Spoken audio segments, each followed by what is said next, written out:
Welcome to the Law Firm Growth Podcast, where we share the latest tips, tactics, and strategies for scaling your practice from the top experts in the world of growing law firms.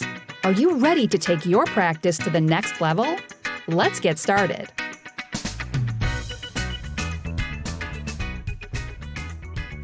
Hey, everybody. Welcome back to the Law Firm Growth Podcast. I'm your host, as always, Jan Roos, and I am here with a very unique guest. I'm very, very excited for this conversation, and we are here today with MaryAnn Pruitt. So MaryAnn is the president of Mosaic Media. I was super interested in seeing her as a potential guest because she has a layer of expertise on something that I see people do very well in one camp, which is traditional media. I see people doing very well in the other camp, which is digital. But she has a awesome perspective on how to combine the two and what people should be thinking about as, you know, the world changes, as people change, all this different stuff. So thank you so much for being on the show, MaryAnn. Jan, thank you for having me. I'm excited for this conversation. Okay. So I want to start something off, which I was really jazzed up about in the pre-call, which was something that you mentioned about the changing preferences as the generations end up shifting. Okay. So do you mind let us know a little bit more about that? And like, kind of what's going on with the world today? Yeah. So with marketing and specifically in media consumption through the pandemic over the last almost 2 years, since COVID hit, we've seen a huge shift in consumer behavior habits when it comes to media. So that means that affects our paid media strategies and how we're looking at them for any kind of brand that you're looking at or that you have or represent. So key things that have happened are in our older generations. Overnight, we saw an uptick in absolute high consumption of digital.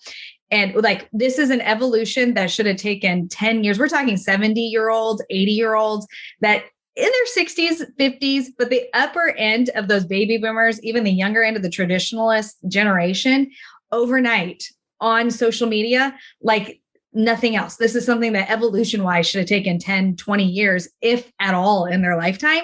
And they were on social overnight. But the most interesting thing that we also saw was younger generations turning to traditional platforms and traditional media because it was affecting them more locally.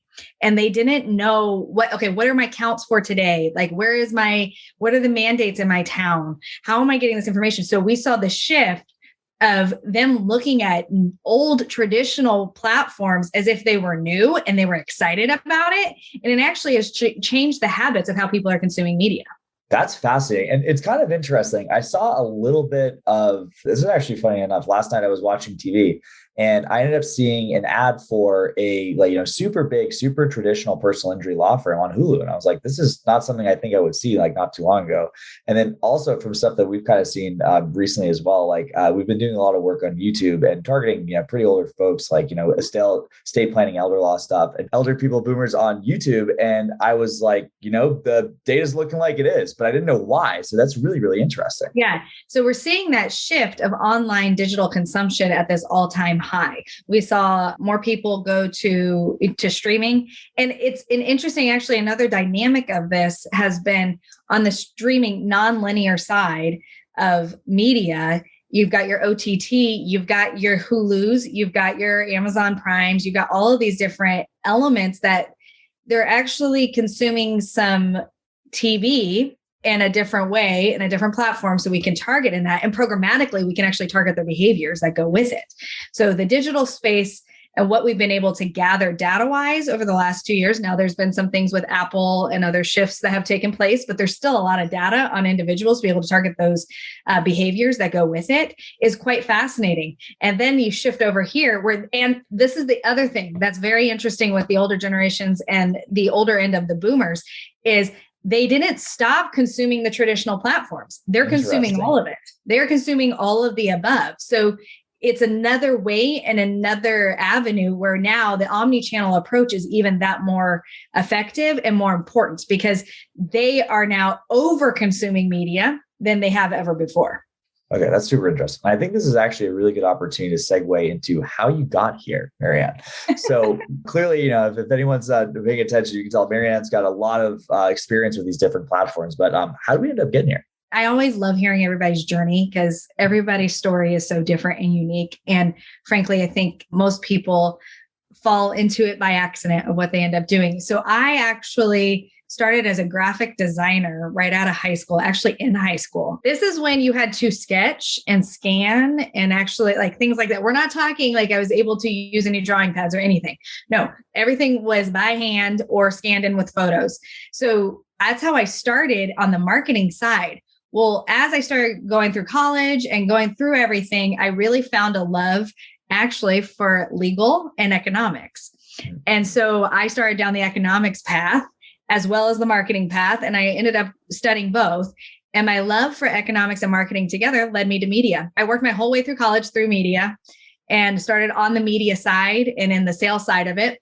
But the data and the love of economics is what got me to where I am. That statistical data is where I am now. That's the different approach that I bring. It's very rare that you get the economics marketing dual and packaged together. And that's where I'm such a data nerd because data always tells us a story and it's very fascinating. So that's how I ended up getting here. I had my career in media and then a little over 10 years ago decided, you know what, I can take this to a different level and start a firm and help people more specifically with what they're looking for. And our niche is 100% media. That is what we do. Okay, awesome. And I know we're both a couple marketers on this thing. So the word media means a lot to me, but as far as people who are not super clear to it, like how would you break down the major channels you focus on in media and which ones should people be paying attention to right now? So media can be so confusing, right, Jan? I mean, it can mean anything. It can mean just the PR side. It can mean the paid side. So what we cover anything that quote falls under that media umbrella and help brands with any of it. But the main format that I'm here to talk about today is the paid media side. So you have your digital and you have your traditional. In your digital platforms, one thing that I think is really key more and more that we're actually seeing in the legal space that people are wanting to target more in is the programmatic space, but they're not sure how to do that. And what is programmatic? Programmatic is bidding by behavior and it's all digital. Think of it like the stock market, except for you're bidding on where your ad's going to be placed and where it's going to be. And firms like ours can help you with that. You don't want to take that on in-house. It's very difficult. It's very time consuming. Unless you have somebody just dedicated to being able to do it. And it's very hard to get a seat on certain trade desks and DSPs and things like that. But with programmatic, I can garner the days of saying, you know what, I want to target that woman that's 35 to 54 years old. And that's it. And I just figure out where she's going to be. And that's it. Today, I can say, what kind of car does she drive? How many kids does she have? What sports are her kids involved in? What are the foods that she consumes? What are her habits? She works out twice a day. All these various things that go behind it so that we are actually serving her ads where she is based on the behaviors in which we are targeting. So those are, maybe she's multilingual. Maybe there's all these various pieces that go with it. So programmatic is probably the biggest piece right now that is the most confusing for people, but a very important place for you to be looking at. You can be getting video, OTT. So OTT is over the top television, and you can be displaying that and pushing that forward based on behaviors now and serving your ads to the audience that you want to target, not just throwing it out there and seeing what sticks. And so this programmatic piece and the data that we've been able to collect over the last 2 years is significant for any brand or anybody who's wanting to know what to do with their budget. Okay. The other side of it, though, the traditional side's not dead, but that's a big piece of where people should be definitely looking to put their money. Okay, super interesting. And I want to, it's kind of an interesting thing, especially with a lot of the stuff that's been in the headlines. I think I heard this on the radio this morning. I was like, the privacy issues surrounding Facebook and Instagram, that kind of stuff too. I remember back in the day when we were able to target income levels directly on Facebook. Thanks for taking that toy away, Cambridge Analytica. So now it's kind of funny because I know a lot of the people, and ourselves included, but like a lot of the agency owners that stick to kind of more of those YouTube, Facebook, Google type platforms, a lot of them are into open targeting. But it seems like this programmatic stuff is a place where you're able to get that data. And I'm curious on a lot of the how of that specifically, but what's sort of the jump off point? Like at what point are people usually starting to consider programmatic? Is this like a first option that you usually have for people, or at what point does it make sense to jump into those waters? Right now, it's a very important piece of that puzzle of your advertising. So when you're looking at that's another category that people throw media into, is just calling it advertising dollars. So, but when you are looking at your media plan or your advertising plan, programmatic should be a conversation, even if you have a small budget. There's a lot we can do with smaller budgets to gigantic budgets. It doesn't matter. There's still a lot we can do. The data is there, especially with the privacies and other things changing in other platforms. The programmatic space data is still being gathered and still there based on IP addresses, based on various different things. So being able to target your behaviors that are going with your target demographic is a unique spot to be in. And it's a great thing. Now, I mean, it's more and more your competitors are doing it if you're not. And that's the key part, is that you need to really be evolving into this and getting into the programmatic space to be able to develop what you need to reach that audience specifically. That doesn't mean that you don't have other platforms and you don't have an omni-channel approach. You should look at that. If your budget allows for it, you should be looking at reaching this audience more than once and more than in one platform. But like you said, the privacy sides of targeting has changed a lot. You have to be more strategic on how you're doing your targeting. Yeah. And it also has raised another question to me too, as far as kind of the situation goes with budgets. I know back in the day, and it's been a while since I've really had a good conversation with smart programmatic persons, but I know back in the day, it was like, so a lot of times people would be like, hey, look, I can't get on traditional media. I don't have $20,000 a month to spend. I was under the impression that programmatic was still a pretty big threshold to get started, but have those things changed recently? So it is if you're going direct. So that's where people like us come in. Our volume is there. So you're able to jump on that bandwagon. So you're able to call people like us to help you get that. So we would do the whole planning for you, but then be able to bid on your behalf. That's where you're going to want to look for a partner in that, because for you as a brand, the thresholds are high for you to be able to get your own seat. And frankly, it's expensive, not only for you to just get your own seat to be able to do programmatic, but also for you to then have somebody manage it. You need to have dedicated people to manage your ads if you're having that kind of a spend. So that's the best way to do it, is to find a good partner that you can trust in the programmatic space that has those seats, that has the ability and has that team to be able to optimize daily, not just optimize. I mean, there are times, and this takes me down a path too, of making sure that when you are in the programmatic space that you're optimizing. Make sure that you know which sites that you're on, and the partner that you partner with is looking at that and paying attention. Like our team is optimizing all the time. I joke and say, we got our team and our little nerds in the back room, in the dark room, doing everything all day long, right? But that's really what's really important, is that you're optimizing on a regular basis, because we have found nightmare stuff when we inherit it. When we bring it on and you've been doing it yourself, or doing it through something that's, oh no, they were going to help, they were going to do this, and it was done poorly. You're on sites you don't want to be on, and you want to make sure that you're targeting it correctly and that you're actually optimizing it for what your goals are and what your KPIs are. Yeah. I'll also tell a personal story too. This blew my mind from a long time ago. So we ended up basically in a situation. This was an attorney that we were working with in New York, and we were on search, but it was a very niche area of practice. So he did a very specific kind of personal injury law. So we ended up moving up to the Google Display Network. And the thing that blew my mind was that the automation was pretty good on other parts of the platform, but it's as if the people that are on programmatic, it really is the Wild West. Like these were people were submitting false conversions because they knew that the Google algorithm was going to optimize around that. And then we find ourselves driving traffic to all these kind of like crazy .ru sites, and they're getting paid. Google's getting paid. They're not going to try to stop it. So, and just the level of variability. It's like, okay, you want to be on Facebook? Where's your placement? Newsfeed? Gotcha. Let's check that back in 3 months.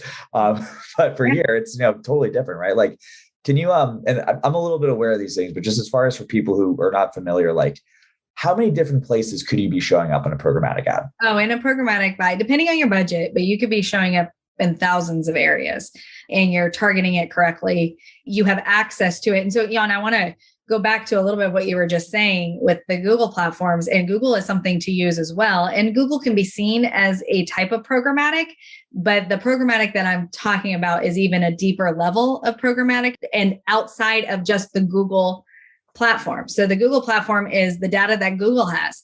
Then there's all these other DSPs and all these other groups that you can then be a part of or have a seat on to be able to target even more in those other elements of data. So 20 years ago when I started in media and started doing what I was doing, you had a few hundred, maybe brand impressions a day as a consumer.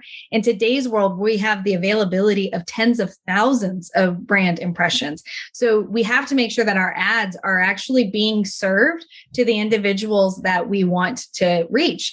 And with that, what is our tagging that we are then? How do we know that it's coming back to our website? Where are they landing on our website? How long are they staying on our website? Are we converting them? What's the conversion ratio? So there's all these other things that go into it that we can look at as well. But yeah, so to your point, it's very important because you want to make sure that someone's paying attention to where you're showing up, and you have the option of showing up in thousands and thousands of places. Yeah. Well, I'll say this too. It's kind of interesting because if we're starting from the place where people have more exposure than ever before, then, you need to have a more customized message to, stand out of the crowd too, So, and I guess having the ability to know this about people when they're getting after it, even the events that they're going through their day can make it a lot easier to cut through the noise, right? 100%. And I always say this. So there's so many times where people are like, they get caught up in well, what's my ad going to be? Or they get caught up in what's my advertising budget.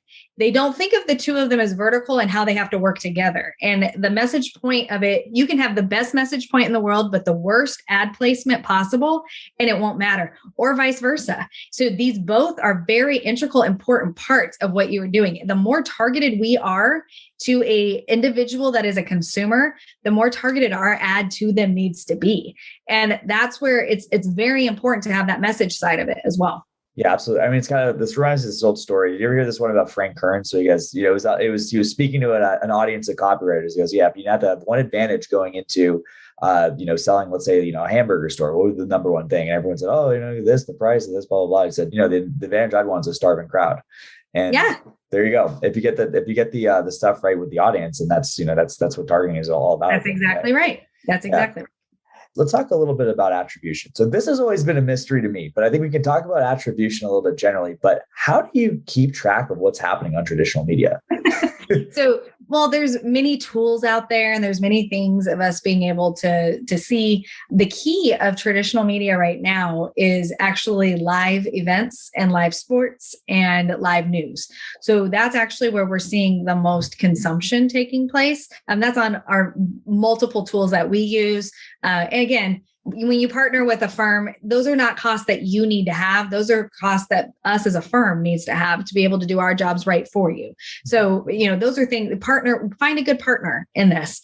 But the live events right now is huge. And I even found myself for the first time in a while watching live TV the other day with the new show that's live with the studio audience. I was like, oh, they're recreating shows from my childhood, and but they're redoing it today. I want to watch this. So I had my evening run and I'm watching it live. And I was like, I'm going to turn on live television. And that's where people are looking at the linear television is more based on live sports, live events, live news. To dive into news a little bit, people today, right now, want to know that they are waking up to the world that they went to bed to, that nothing's changing, that nothing's too scary again. And that's really important. So morning news is something that they are really consuming a lot of all generations. That's super interesting. And it kind of makes sense too. I'm trying to think the last time I watched this show live, I think it was when Game of Thrones was last back in season. Yeah. And let's not talk about how it ended, but I had to watch it live because I didn't want to hear the spoilers. The same thing for any sports fan. But that's interesting. So you're saying like the morning news consumption is going up. But as far as when somebody's watching one of these programs or watching one of these things too, so what are kind of the basics for how we're able to tell? I know from the stuff that I know from digital, it's like we can see what our impressions are. And how do we attribute it back to that working, right? Exactly. That attribution. So there are tactics now. And actually, they're not too new of tactics in our traditional spaces that we can do. You have a unique phone number that goes on your TV ad. You have a unique URL or a landing page that goes on your TV ad so that you can see that response. But here's a cool thing that we can do today that is different. And it depends on how big of your budget and how big of everything that's going on. But the Google Analytics, when we look at, this is where the traditional and the digital can work together. I can look at our ad times of when an ad ran once I look at the spot times, and then I can go look at my analytics of our site and see what was taking place. So we can actually look at that attribution to see, okay, were we seeing a spike in traffic? Were we seeing a spike within these windows? The other thing that we've been using too is QR codes. People more and more are multi-device watching. And so if you put a QR code on your TV ad or your OTT ad, people are easy, quick to go straight to your website with that QR code. And now it's working, and you have it it's working on the TV screens, and people are doing that more and more. So there's quite a few little tricks here or there for attribution straight back to the ad so that you can track to make sure that you know what you're getting out of it. Okay, super cool. And then if this doesn't fry anyone's brains, the last question I had on attribution is, what tools do you have in place for kind of seeing how these channels affect each other? I know there's kind of like a general lift in place, but like, is there any way to say, okay, cool, well, hey, we could say that because the person saw the TV spot, then he clicked on the ad on the DSP or vice versa or something like that? So I'll use the QR code example. Yeah. We are then able to see. So if somebody clicks on that, we're going to be able to either then retarget them because now we just got them on their device with it, or we got them with their whatever that they scan that QR code with. And right now too, let me just take a little side segue here of QR codes on TV ads. People are so using QR codes now because of restaurants, because of ordering online, because of everything. People are very used to it now. So you have that piece of it where you can tag them, where you're able to see where these ads are, where are they going? How are they converting? What behaviors do they have while they're on our site? So there's that piece of it. But then back to the analytics side, we can use the traditional knowing when our airtime is happening and looking at our analytics and looking on our website and seeing, okay, what are our traffic bumps during this day? If I had, let's say I don't know, I'm throwing it out, like I had 5 news ads run in 5 different markets, and, these are the times that they were running, 10 a day, whatever, throwing it out. These are how many GRPs. I can then go and look and see, okay, analytic wise, what is my website doing? What is our site doing when those ads are airing? And if we use a QR code, what spike did I get out of that? So there's all these cross-channel tools. It's not, when I started in media, people would say, well, it's the cash register. If the cash register is ringing, then it is working. And I hate that because in today's digital, we can track so well. But now in traditional, we have to just be creative on how we're doing it. Yeah, that's interesting. And it's actually, this reminds me of another quote too. It's I think it was John Warrillow. It says, the problem with advertising is I waste half of it. The problem is I don't know which half. I just don't know which half. Exactly. And that's exactly right. In today's world, though, there are tools that we can use to track, even on the traditional platforms. And I mean, look, out of home, same thing. There are things that we can do with geofencing on our billboard ad. There's various things of how the two can all work together. Okay, gotcha. And I'm also kind of understanding, as not that I didn't before, but as time goes, I'm further driving the point home that it's important to have somebody who understands these things because it's gotten up a lot of the stuff that has to be done to get this stuff work. It can be very confusing. And, as I had told you in our pre-call, and there's some people that want it to be confusing. And frankly, I want to help. That's what our team does. We want to help. We don't want to make it confusing. We want to help you and take the confusion out of it. Like build that customized plan that works for you and works for your brand so that you're able to get the results that you want, not just spend money like that 50% that's not working. No, let's see what's working and let's move that in that direction. Yeah. Okay. I want to change gears a little bit to talking about some things that you see that people are doing wrong. So like when you have clients, like, can you think of like, common things that you'll see when you look at somebody's media buying and you're like, this is on fire. Like, what do you see going wrong with people, especially law firms, if you have any specific examples? Yeah. So a lot of times we will inherit budgets from either other firms or an agency brings it to us or a brand brings it to us directly. In the legal space, is honestly, a lot of times they get married straight into the traditional platforms only. That's what we have found because we know based on the target audiences that they're going to be there and they're not looking in the programmatic space. So that's a big mistake, specifically in this vertical, that we need to look at because there's so many things that you can target now in behaviors. And in the legal space, that's something that depending on what type of attorney you are, there are so many different things. Like if you're a divorce attorney, there's a lot of data and a lot of things that someone is going through in their searches before they get to that point of a divorce. And so what kind of data are we collecting? And then how are we targeting these ads? There's very specific things. And that's just one example, right? But a lot of times the biggest mistake that we see is either trying to do it yourself and trying to figure it out and wasting a lot of money and a lot of time when your firm, frankly, it doesn't cost that much more, or if anything, for us to handle it, for other firms to handle it. And that's the key part, is that it's not like it's super expensive. And I think that's the misnomer, is that, oh, this is going to cost me so much more to have someone manage this for me. And in reality, it actually should save you some money, because it's saving you time and it's saving your staff time. But so trying to do it yourself, because you're not an expert in it, don't try to do it yourself. Try to find a good partner that can help you with it and to be able to walk through, because there's so many, you have thousands of options now of what you can do with your ad placement. Don't get confused and try to just niche it down for yourself and get carried in there.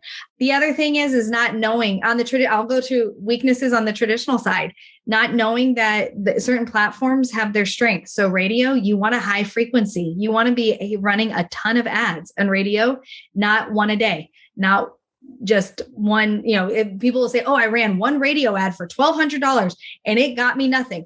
Because you ran one radio ad for $1,200. You need to be looking at it as you're running one. It would be better for you to condense a budget of 1 month into 1 week and have high frequency on it in radio. And so that's another misnomer that we see, is not knowing how to use each platform to its strengths.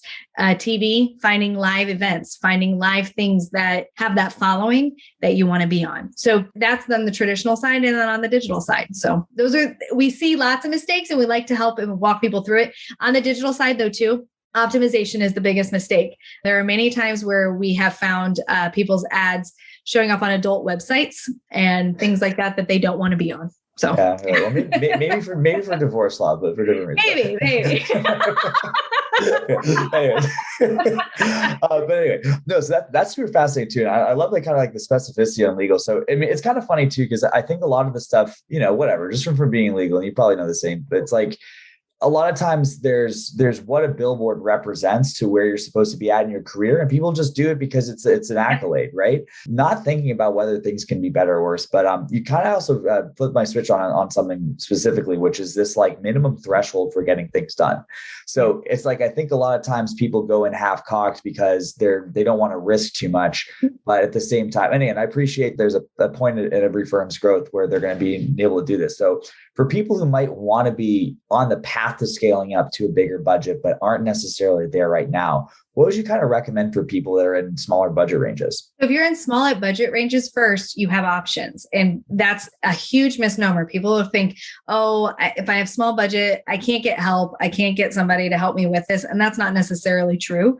I mean, if you have $10 to spend, that's different. But small budgets really does not mean that you can't do anything. There's a strategy there. And frankly, if you're partnering with the right group, they're going to be able to lead you through that growth.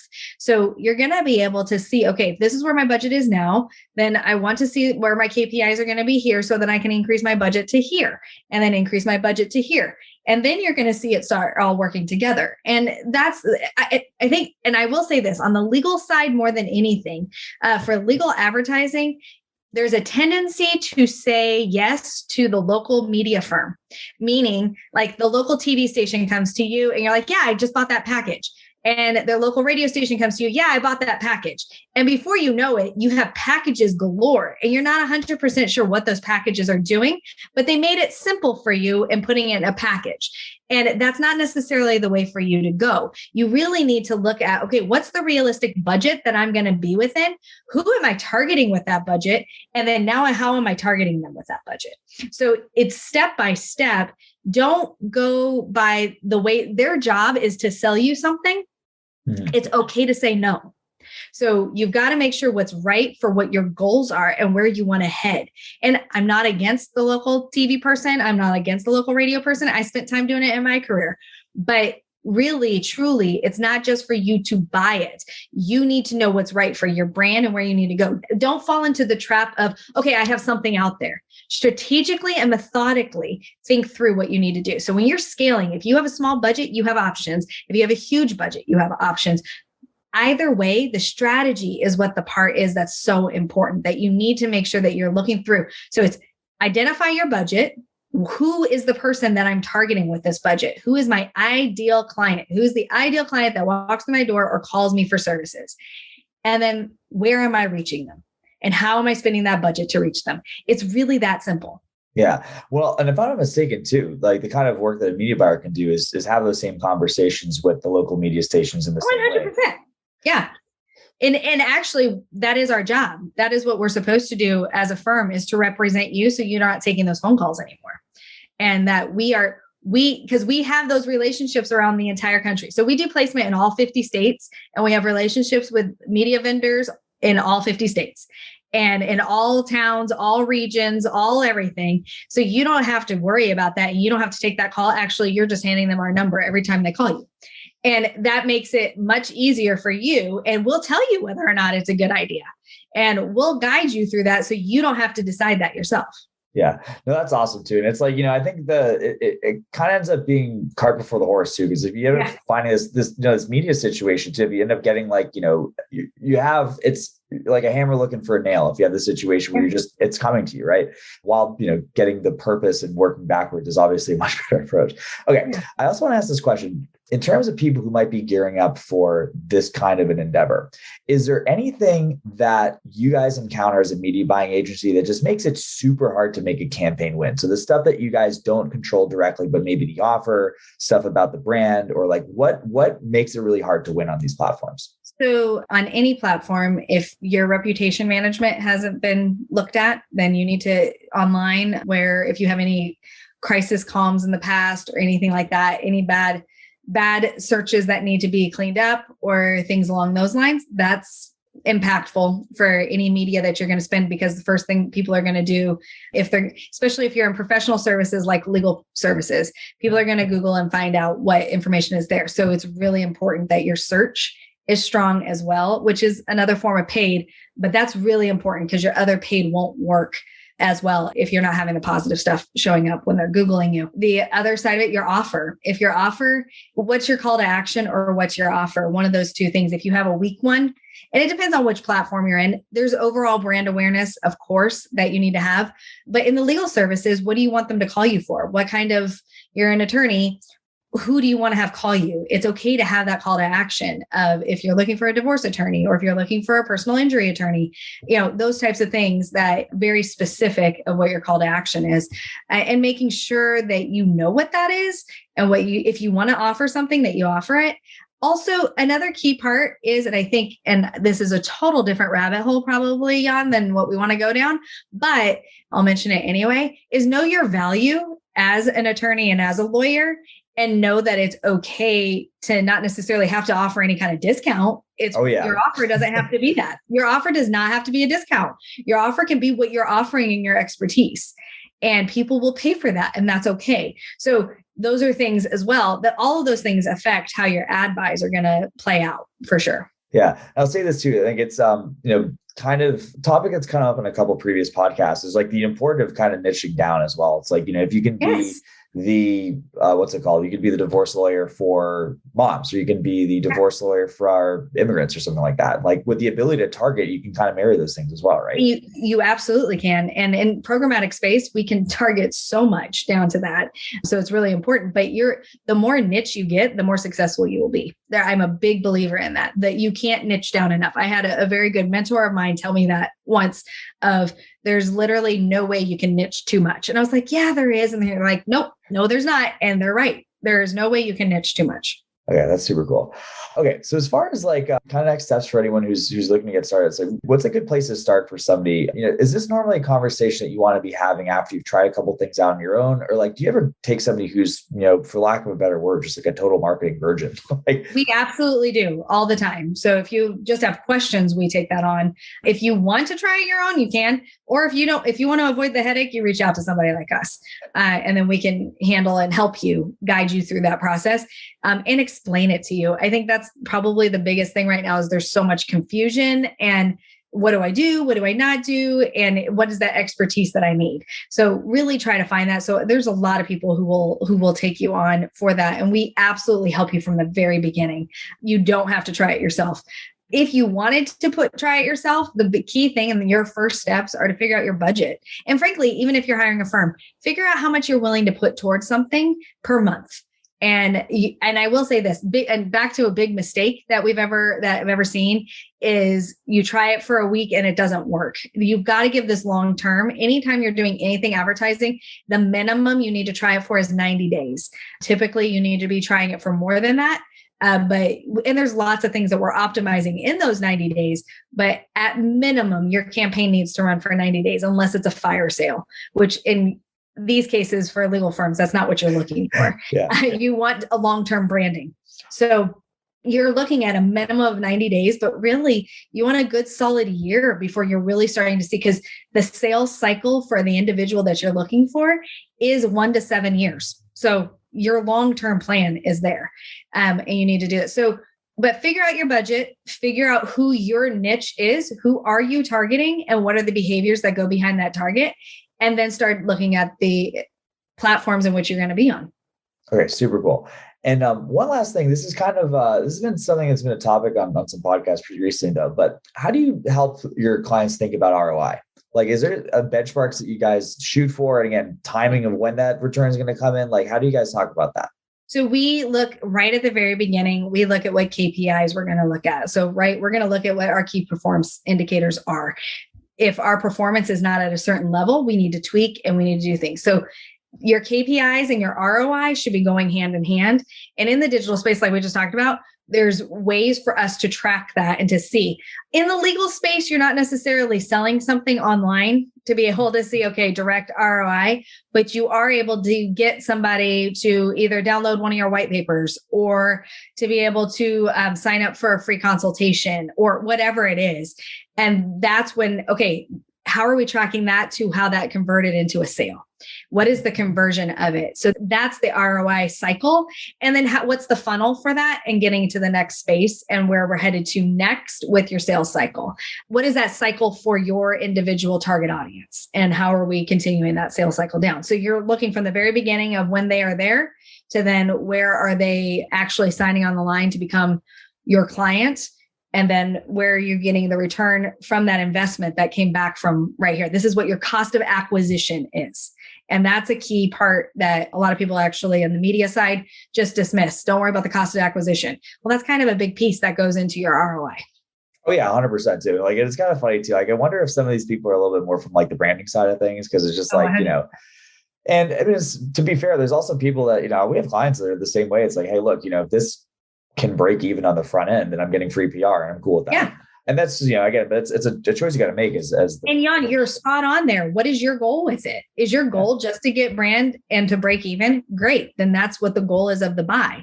But if your goal is to get this many amount of sales out of it, okay, then what do we need to do to get to that many sales? Yeah, simple as. And okay, awesome. So this has been a really awesome conversation, MaryAnn. So for anyone who's interested in, you know, learning more about you or taking the next step, what's the best place to send them? Yeah, just go to our website. It's mosaic.agency/contact. That info, putting your info there, comes straight to my email. And anytime you have any questions about media or want us to look at your plan, we oftentimes will do a free audit right at the beginning of looking at what you're currently doing to see if there's things that we would tweak.